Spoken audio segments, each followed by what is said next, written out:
warahmatullahi wabarakatuh.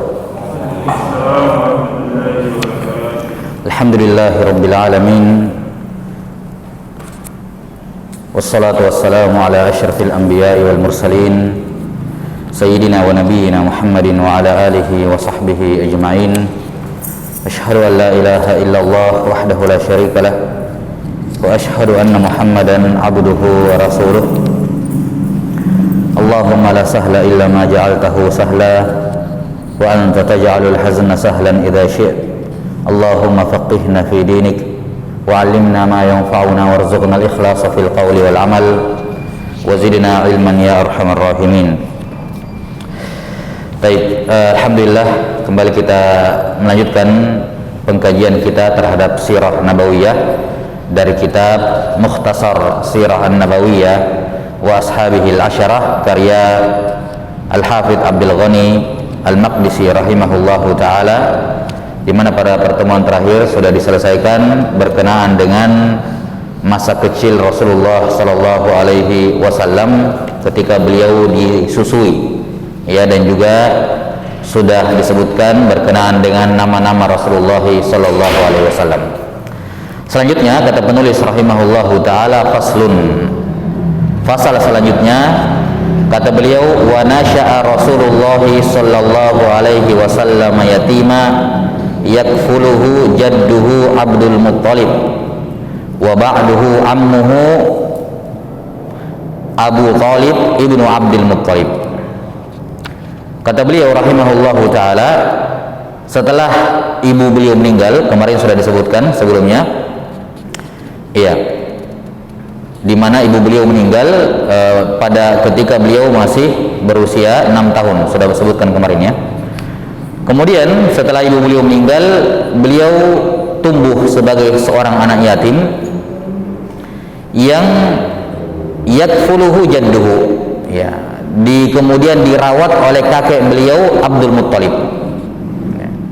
Kakek beliau Abdul Muttalib, dan beliau dirawat oleh Abdul Muttalib selama 2 tahun, ya. Kemudian setelah Abdul Muttalib wafat, dan ketika itu umur Rasulullah sallallahu alaihi wasallam 8 tahun, ya, kakek beliau Abdul Muttalib wafat ketika beliau, yakni Rasulullah sallallahu alaihi wasallam berusia 8 tahun. Wa ba'dahu ammuhu, setelah itu beliau dirawat oleh paman beliau Abu Talib ibnu Abdul Muttalib. Sudah disebutkan sebelumnya bahwa Abdul Muttalib punya 10 orang anak, ya, 10 orang anak.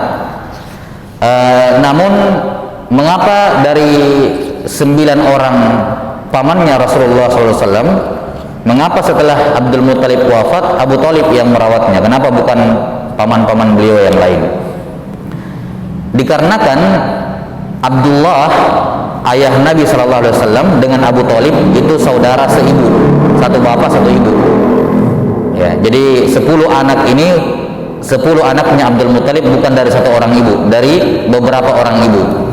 Nah, yang ibunya sama, ya, yang lahir dari satu orang ibu yang sama, yaitu Abdullah, bapaknya Rasulullah, dan Abu Talib. Ya, makanya Abu Talib yang paling berhak untuk merawat Nabi Muhammad SAW karena ayahnya Nabi Muhammad adalah saudara seayah dan seibu dari Abu Talib. Adapun yang lain-lain seperti siapa, Abu Lahab misalnya, ya, seperti paman beliau yang lain Abu Jahal, ya, itu bukan saudara seibu, ya, bukan saudara seibu. Jelas ya. Demikian pula misalnya Hamzah ibn Abdul Muttalib, paman beliau, ya, Hamzah ibn Abdul Muttalib itu bukan saudara seibu, saudara sebapak saja. Adapun saudara seayah dan seibu beliau, yakni Abdullah maksudnya, hanyalah Abu Talib. Makanya Abu Talib yang merawat beliau sallallahu alaihi wasallam. Kemudian disebutkan wa tahharahu Allahu azza wa jalla min danasil jahiliyah wa min kulli aibin wa manahahu kulla khuluqin jamil hatta lam yakun yu'rafu baina qaumihi illa bil amin lima syahidu min amanatihi wa sidqi hadithihi wa taharatihi. Di bawah pengasuhan Abu Talib inilah beliau SAW dari usia 8 tahun terus, ya, dalam pengawasan ataupun perawatan Abu Thalib, ya, sampai beliau akhirnya apa? Menikah dengan Khadijah. Jadi dari usia 8 tahun sampai, ya, beliau menikah pada usia 25 tahun, ya, bahkan sampai setelah menikah, ya. Maka dari sini kita sudah bisa melihat sangat wajar kalau Abu Thalib kemudian satu-satunya paman beliau yang membela, karena beliau tahu betul bagaimana Nabi Muhammad SAW dari kecil, dari usia 8 tahun sudah bersama beliau, ya. Beliau tahu seluk beluknya, beliau tahu perilaku keponakannya ini, ya. Tidak akan mungkin dia akan mencelakakan, sementara dia yang rawat dari 8 tahun. Tidak mungkin besar-besar kemudian dia yang, ya, melawan misalnya, atau, ya, berusaha untuk menghalangi Nabi SAW. Iya, disebutkan di sini bahwa selama perawatan, selama dirawat oleh Abu Thalib, Nabi SAW itu ada banyak kejadian penting dalam kehidupan Nabi SAW ketika beliau dirawat oleh Abu Thalib. Ya, sebelumnya disebutkan di sini bahwa Allah Subhanahu wa taala mensucikan Nabi sallallahu alaihi wasallam dari kotoran-kotoran jahiliyah, yakni noda-noda kesyirikan. Beliau walaupun masyarakatnya waktu itu musyrik, tapi beliau tidak pernah tersentuh dengan kesyirikan. Wa min kulli aib, dan tidak pernah tersentuh yang namanya tindakan-tindakan yang tidak terpuji, aib. Makanya beliau sendiri SAW menyebutkan bahwa setiap kali ada acara-acara, ya, kaum musyrikin persembahan kepada berhala-berhala, beliau tidak pernah ikut, ya. Beliau tidak pernah ikut ke peribadatan-peribadatan, ya, kepada patung-patung di sekitar Ka'bah. Beliau tidak pernah mendatangi dukun-dukun, tidak pernah ikut-ikutan, tidak pernah.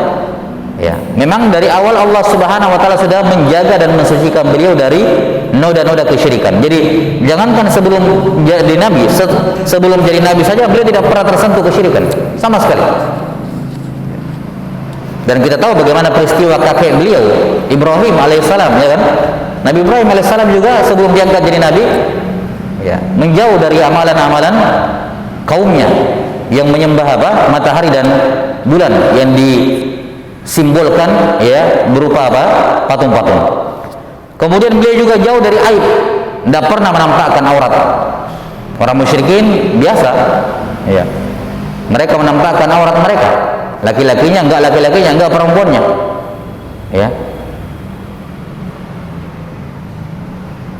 Pernah suatu ketika waktu pembangunan Ka'bah, waktu renovasi Ka'bah, ya, akan disebutkan nanti juga kisahnya, mereka membawa batu dinaikkan di bahu mereka, diangkat. Kemudian Nabi SAW agak susah, mungkin batu langsung kena ke bahunya. Banyak orang dia angkat kain sarungnya, ya, kemudian dia jadikan alas. Sekarang kan begini, pakaian orang musyrikin Arab itu, pakaian aslinya itu laki-laki izar sama rida, dua kain. Izar, rida itu kain polos dililit kayak orang haji lah, ya, dililit. Kemudian izar itu kain ditutupkan seperti ini saya di atas, atau diselenggangan seperti ini kan. Itu saya pakainya. Nah, mereka kadang menjadikan kain sarung mereka menjadi alas di sini untuk batu, sehingga kelihatan auratnya di bawah. Suatu ketika ada sebagian paman beliau menganjurkan kepada Nabi Muhammad SAW kalau angkat batu supaya enggak sakit sininya, kain sarungnya diangkat, ya, di kain sarung yang diangkat. Ketika Nabi SAW mencoba melakukannya, belum lagi sempat berjalan, beliau jatuh pingsan. Ya, ini tidak jadi. Ya, dijaga oleh Allah Subhanahu wa taala untuk bahkan terlihat auratnya tidak. Nah, maka ini termasuk, makanya Islam datang mengatakan, ya, memerintahkan kepada kaum muslimin untuk menundukkan pandangan mereka dan menutup kemaluan mereka. Wahfadhu furujahum, jagalah kemaluan kalian, yakni aurat kalian. Ini menunjukkan bahwasanya termasuk kebiasaan buruk dari kaum musyrikin, mereka terbiasa menampakkan aurat, laki-lakinya perempuannya. Mereka mandi bareng-bareng, laki-laki, ya, perempuan juga demikian. Makanya kalau ada yang mengatakan bahwa budaya Arab itu menutup muka, itu salah besar. Ya, orang musyrikin Quraisy tidak mengenal yang namanya menutup muka, menutup seluruh tubuh, nggak ada perempuannya. Ya, itu bukan budaya Arab. Itu yang menyuruh menutup wajah, menutup kepala, menutup seluruh tubuh, itu nanti Islam, bukan orang Arab, bukan budayanya Arab. Kemarin ada sempat video di YouTube itu, ketika festival festival Arab, ya, di situ ditampilkan pakaian aslinya suku-suku Arab, tidak ada yang menutup kepala, itu pakaian aslinya bangsa Arab, ya. Maka ini Nabi SAW dijauhkan oleh Allah Subhanahu wa taala dari semua aib. Wa manahahu kull khuluqin jamil. Allah taala menganugerahkan beliau semua akhlak yang terpuji. Allah Subhanahu wa taala berfirman, "Wa innaka la'ala khuluqin 'azim." Sesungguhnya engkau wahai Muhammad berada di atas akhlak, yakni agama yang agung. Karena itulah kalau kita lihat kritikannya, tuduhannya orang musyrikin kepada Nabi SAW, tidak ada yang mengarah ke akhlak, ya kan? Coba penyihir, orang gila, apalagi ya, dari tuduhan-tuduhan tidak pernah mereka mengatakan Muhammad tukang bohong, nggak pernah, atau tukang yang sifatnya mengarah ke akhlak, tidak ada. Karena tidak ada satupun pintu yang mereka bisa masuk menyerang Nabi Muhammad SAW dari sisi apa? Akhlak, ya. Maka ini perkara yang penting bagi seorang muslim. Perkara akhlak itu bukan perkara nomor 2 dalam Islam, ya. Nabi SAW sebelum diangkat menjadi nabi, sebelum mengajarkan dakwah tauhid kepada Allah Subhanahu wa taala, dakwah tauhid, itu beliau sudah terlebih dahulu berdakwah kepada mereka secara tidak langsung dengan akhlak beliau, dengan perilaku beliau. Dan kalau kita lihat orang-orang terdekat Nabi SAW masuk Islamnya gara-gara apa? Adakah dibacakan kepada mereka ayat Quran terus masuk Islam? Enggak ada. Khadijah, Ali bin Abi Thalib, Bilal bin Abi Rabah, orang-orang dekat Abu Bakar As-Siddiq, adakah yang masuk Islam gara-gara dibacakan Quran? Enggak ada. Mereka masuk Islam bukan karena dibacakan Quran. Ketika sampai kabar bahwa Nabi Muhammad SAW mengatakan dirinya Nabi, langsung percaya. Tidak ada. Lihat Khadijah, baru Nabi SAW baru terima Iqra, pulang gemetaran, takut, ya. Kemudian dia mengatakan, inni akhafu ala nafsi, wahai istriku, aku takut diriku kenapa. Apa kata Khadijah radhiyallahu anha? Ini belum dibacakan Quran, tidak ada, baru Iqra yang turun, itu pun 5 ayat, dan Nabi SAW tidak ajarkan, tidak bacakan kepada Khadijah, baru disampaikan kekhawatirannya. Nabi kemudian Khadijah mengatakan, wallahi la yukhzikallah, demi Allah, Allah tidak akan mencelakakan kamu. Kamu menyambung silaturahmi, kamu membantu orang. Yang disebutkan ada apanya? Akhlaknya. Dan kalau mau dihitung-hitung jumlah orang yang masuk Islam karena mendengarkan Quran, karena melihat mukjizat, dibandingkan orang yang masuk Islam karena melihat akhlak Nabi SAW, lebih banyak orang yang masuk Islam karena akhlak, melihat akhlaknya Nabi SAW, ya. Maka ini perkara yang penting bagi seorang muslim, menjaga akhlak dan pribadinya Nabi SAW. Beliau adalah suri teladan yang paling baik dalam hal ini. Sampai-sampai kata beliau tidak dikenal di tengah-tengah kaumnya kecuali dengan gelar Al-Amin, yang terpercaya, yang amanah. Lima syahidu min amanatihi, karena mereka menyaksikan sikap amanah beliau, wa sidqi hadithihi, kejujuran lisan beliau, wa taharatihi, dan jauhnya beliau dari perbuatan-perbuatan yang tidak terpuji. Kemudian falamma balagha sunatai asyarata sana, ketika beliau berumur 12 tahun. Jadi ya, beliau berumur 12 tahun, mulai diajar oleh Nabi SAW untuk berdagang. Diajar oleh pamannya Abu Thalib untuk berdagang. Waktu itu kan perdagangannya orang-orang Quraisy cuma 2 kan, ke timur, ke utara sama selatan. Utara ke negeri Syam, ke selatan ke negeri Yaman. Di Syam itu udaranya relatif lebih dingin, di Yaman lebih panas. Jadi kalau lagi musim-musim dingin, mereka berdagang ke selatan, ke Yaman, dapat cuaca yang lebih panas untuk, ya. Kalau lagi musim dingin, mereka ke Yaman. Kalau lagi musim panas, mereka ke Yaman. Mereka kemana? Ke Syam. Karena di sana udaranya relatif lebih dingin.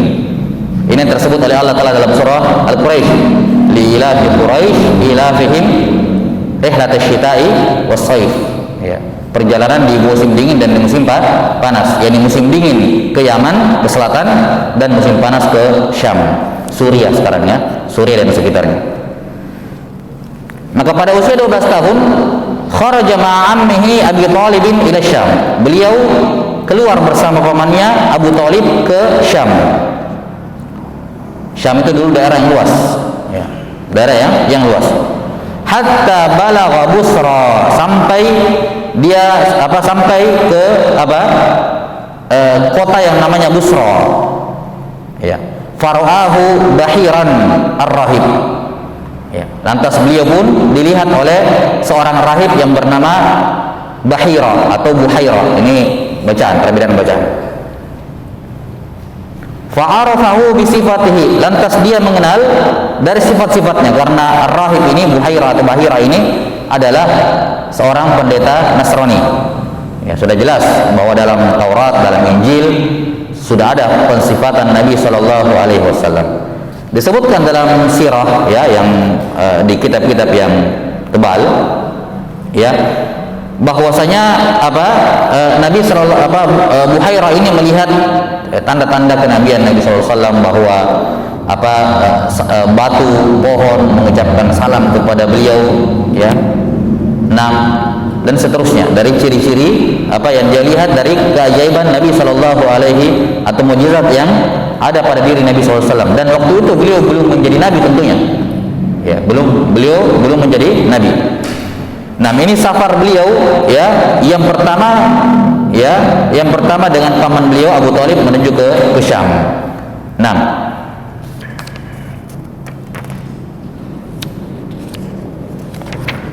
Dan sebelum beliau menjadi nabi, terkenal ada 3 safar.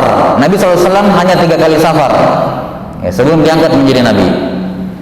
Safar yang pertama sudah berlalu kemarin, safar beliau bersama ibunya untuk ziarah ke kuburan ayahnya di Madinah, ya kan? Kemudian safar yang kedua ini safar untuk berdagang bersama dengan Abu Thalib, dan safar yang ketiga akan disebutkan nanti, safarnya beliau bersama khadimnya Aisyah radhiyallahu anha, Maisarah, untuk berdagang. Ini 3 safar yang dilakukan oleh Nabi SAW sebelum beliau menjadi nabi dan rasul.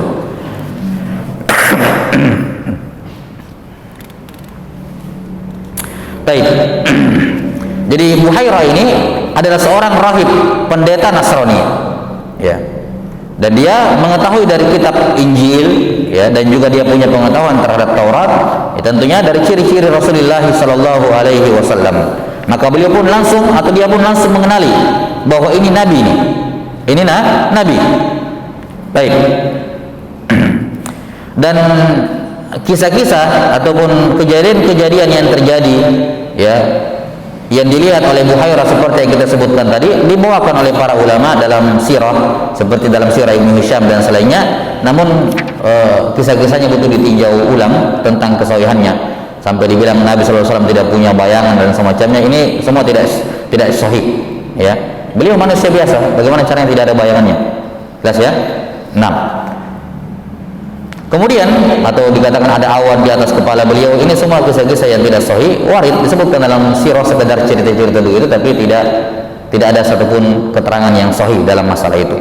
Ya, beliau hanya melihat dari tanda-tanda, ya, karena kita sudah sebutkan kemarin bahwa ketika beliau masih disusui di Bani Sa'ad itu, Halimah Sa'diyah, di situ beliau diberikan cap kenabian, ya kan, ketika perut beliau, dada beliau dibelah.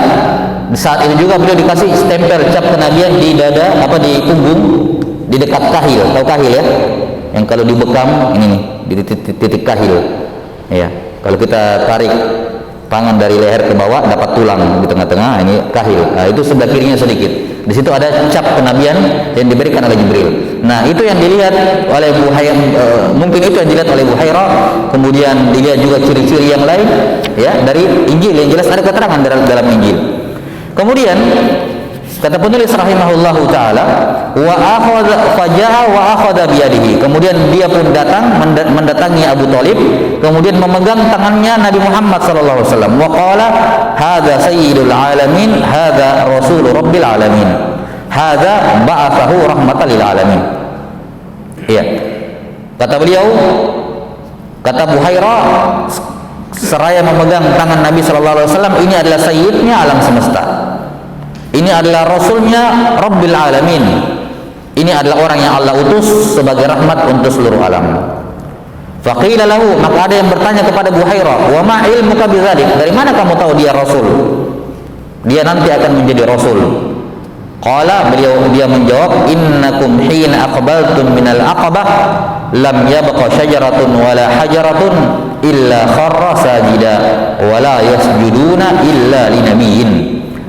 Tadi ketika kalian datang, ya, tidaklah dia melewati satu pohon, satu batu, kecuali semuanya sujud kepada, ya, anak muda ini, ya. Sementara pohon dan batu itu tidak sujud kecuali kepada seorang nabi. Wa inna najiduhu fi kutubina, kami mendapat ini dalam kitab suci kami. Ya, kami mendapat ini dalam kitab suci kami. Nah, kemudian wasa'ala Abu Talibin faraddahu khaufan alaihi minal yahud. Maka Abu Hurairah segera berkata kepada Abu Talib, ya, ditanya dulu sebelumnya, dalam sebagian riwayat disebutkan, apa hubunganmu dengan anak ini? Katanya, dia adalah anak saya, kata Abu Talib. Katanya, bohong, tidak mungkin dia anak kamu, tidak mungkin orang seperti ini punya bapak. Akhirnya dia mengaku bahwa saya pamannya, saudara bapaknya. Dari mana kamu tahu? Kemudian dikatakan nabi, dia seorang nabi, ciri-cirinya, ya, dan sudah disebutkan dalam kitab bahwa nabi yang terakhir ini yatim, maka tidak mungkin kamu bapaknya, ya, tidak mungkin kamu apa? Bapaknya. Kemudian beliau pun, Buhairah ini meminta kepada Abu Talib untuk segera membawa pulang Rasulullah SAW ke Mekah, dikarenakan apa? Khawatir akan dibunuh oleh orang-orang Yahudi, karena orang-orang Bani Israel, Nasrani, sudah punya pengalaman dengan Yahudi, dan sebagaimana sudah disebutkan kemarinnya bahwa mereka hasad, mereka berusaha untuk membunuh semua nabi-nabi yang bukan dari jalurnya Israel, ya, termasuk nabi yang berhasil mereka bunuh, Nabi Yahya, dan ada juga menyebutkan Nabi Zakaria, yang termasuk nabi-nabi yang dibunuh oleh orang-orang Yahudi, ya, oleh orang-orang Yahudi. Nah, maka mengetahui hal tersebut, Buhairah mengatakan, saya bisa tahu dia nabi, orang Yahudi juga bisa tahu dia nabi. Nah, tapi sekarang tidak ada orang Yahudi yang lihat. Maka dia katakan, kamu bawa pulang segera, karena kapan dia dilihat oleh orang Yahudi, dia juga akan tahu bahwa itu nabi, dan pasti dia juga akan dibunuh, karena mereka telah membunuh, ya, nabi-nabi sebelumnya. Banyak nabi yang dibunuh oleh orang-orang Yahudi. Nah, kemudian ini pada usia 12 tahun, dan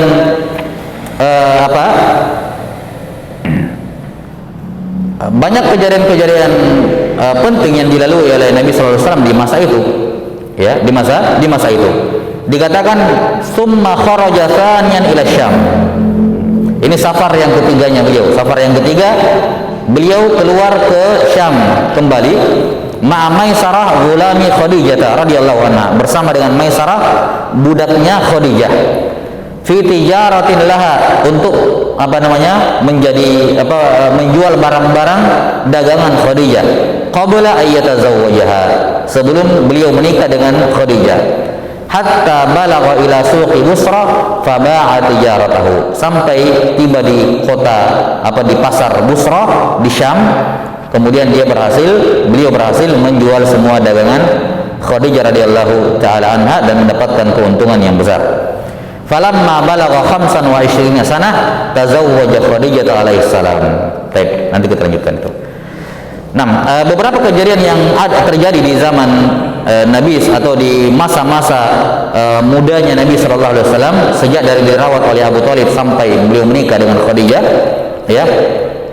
Di antaranya adalah sebagaimana nabi-nabi terdahulu, beliau juga seorang pengembala kambing.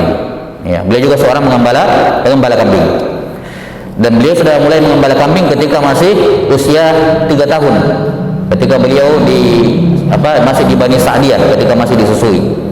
Kemudian pada usia 15 tahun beliau sempat menghadiri perang Fijar. Perang Fijar itu ada 4 kali, terjadi 4 kali. Ya, beliau mengikuti di perang yang terakhir, walaupun ada perbedaan pendapat apakah beliau hadir atau tidak, tapi banyak ahli sirah yang menetapkan beliau hadir di perang Fijar. Apa itu perang Fijar? Perang Fijar itu perang saudara antara sesama kabilah-kabilah di situ. Ya, perang Fijar ini. Dikatakan Fijar dari kata al-fujur. Fujur artinya apa? Dosa. Kefajiran, dosa. Dikatakan perang Fijar karena perang ini terjadi di bulan-bulan haram. yakni melanggar kehormatan bulan haram. Ya. Allah Subhanahu wa taala pada hari Allah menciptakan langit dan bumi, Allah sudah menetapkan 1 tahun itu 12 bulan. Ini ketetapan 1 tahun 12 bulan Allah sudah tetapkan pada hari Allah menciptakan langit dan bumi. Kemudian pada hari itu pula ketika Allah menciptakan langit dan bumi, Allah Ta'ala menetapkan dari 12 bulan itu ada 4 bulan haram. Apa artinya 4 bulan haram? 4 bulan yang tidak boleh ada pertumpahan darah di situ, kezoliman dan seterusnya. Apa-apa yang ada di situ kejadian berupa dosa, dosanya lebih besar dibandingkan di luar bulan haram. Ada 4 bulan haram. Yang pertama adalah Zulqa'dah, Zulhijjah, Muharram, sama apa? Rajab.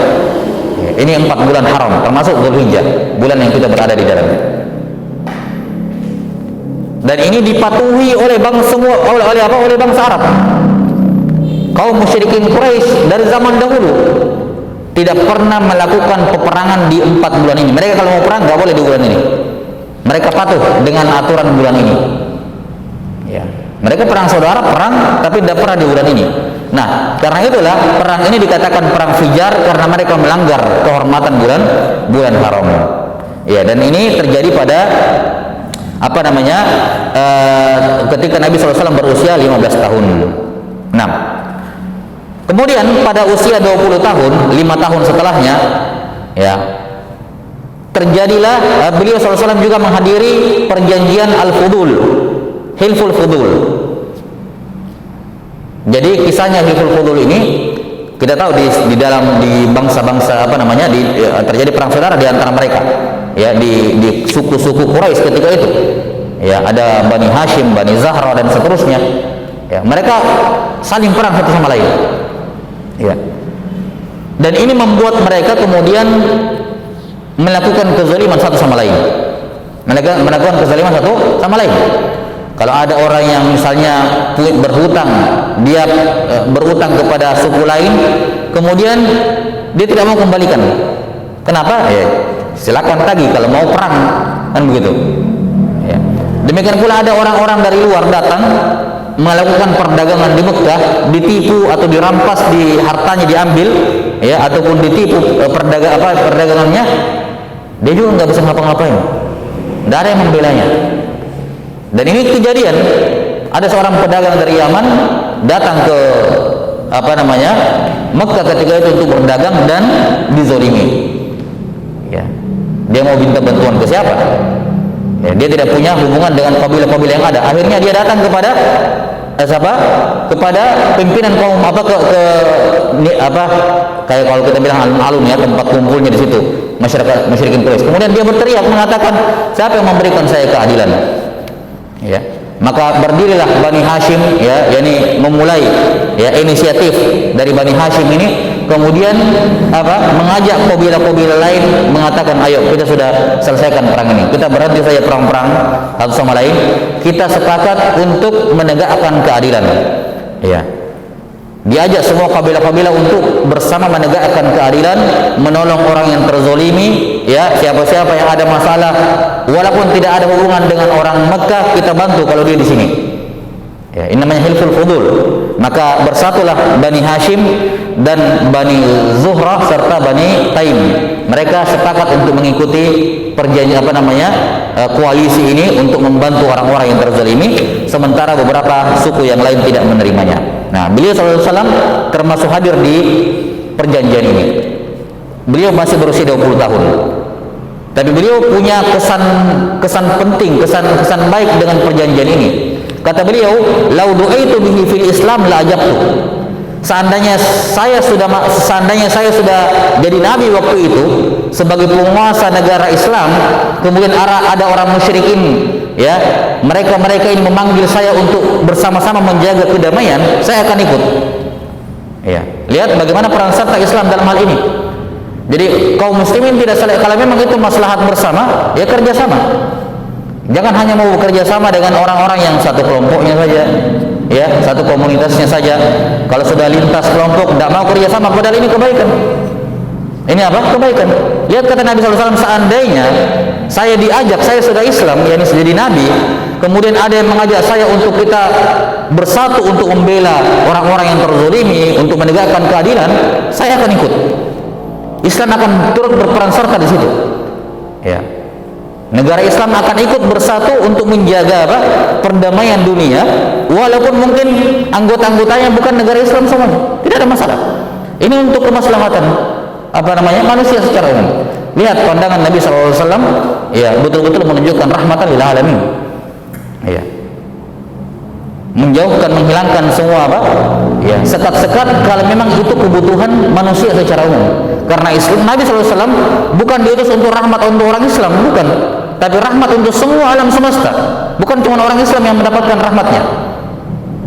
Nah, ini termasuk kejadian penting di kehidupan Nabi Sallallahu Alaihi Wasallam. Kemudian setelah itu pada usia 25 tahun beliau Sallallahu Alaihi Wasallam menikah dengan Khadijah radhiyallahu anha, yang masyhur dalam sirah ketika itu beliau berusia, yakni Khadijah berusia 40 tahun. Ya, dan ada yang mengatakan kurang daripada itu, bukan kurang dari 40 tahun. Ya.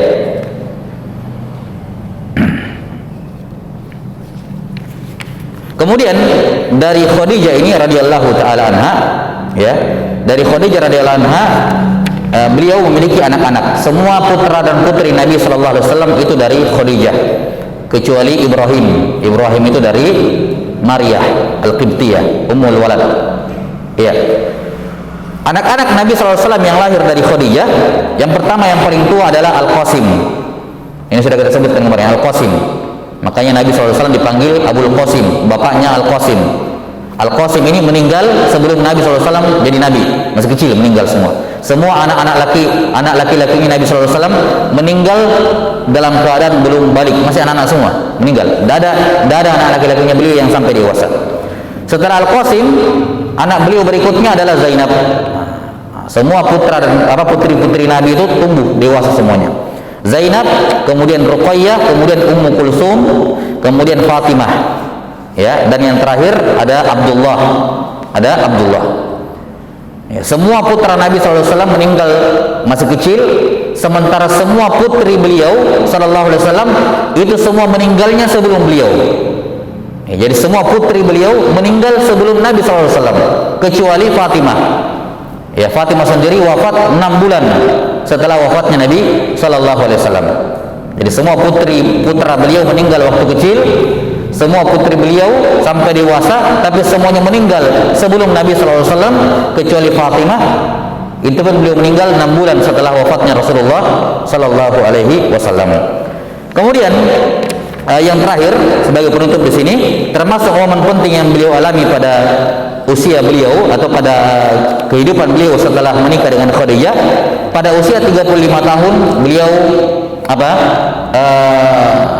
menghadiri atau menyaksikan proses renovasi Ka'bah. Ya, Ka'bah pernah hancur karena karena banjir besar di Mekah ketika itu, kemudian sebagiannya roboh. Ya, nanti kisah pembangunan Ka'bah ini pernah kita singgung kayaknya di beberapa majelis terdahulu. Nah, intinya adalah ketika sudah dibangun ulang kembali, ya, ketika akan meletakkan Hajar Aswad, ya, masing-masing dari kabilah itu berselisih siapa yang paling layak untuk meletakkan Hajar Aswad. Ini batu yang mulia. Ya. Sebagian kabilah mengatakan saya yang paling berhak, sebagian mengatakan ya. Hampir perang lagi gara-gara itu. Hampir perang gara-gara apa? Gara-gara siapa di antara mereka yang paling berhak meletakkan Hajar Aswad di tempatnya. Maka akhirnya mereka sepakat, ya, supaya tidak perang, mereka mengambil jalan tengah. Mereka mengatakan begini saja, kita semua sepakat, ya, siapapun yang masuk dari pintu ini, ya, di Masjidil Haram maksudnya, siapapun yang datang melalui pintu ini, kita akan menyerahkan perselisihan kita kepadanya, biar dia yang putuskan. Dan kita sepakat apapun yang dia putuskan kita terima. Ya, maka dengan takdir Allah Subhanahu wa taala, orang yang pertama kali masuk adalah Rasulullah sallallahu alaihi wasallam. Maka mereka pun semua mengatakan hadzal amin. Ya, ini adalah al-amin. Sudah, kita percaya sudah. Ya, pas sudah orangnya. Ya. Maka Nabi sallallahu alaihi wasallam kemudian memberikan saran bahwa hendaknya kain ini dibentangkan. Ada kain segi 4, persegi panjang maksudnya, dibentangkan. Kemudian masing-masing kabilah mengutus satu orang sebagai wakil kabilahnya, masing-masing pegang pinggiran-pinggiran kain. Saya nggak tahu berapa kabilah waktu itu. Yang jelas kalau 4 kabilah kan berarti ujung-ujung, kalau 6 berarti di sini kan begitu. Intinya setiap kabilah mengutus satu orang, ya, untuk memegang ujung-ujung kain tersebut.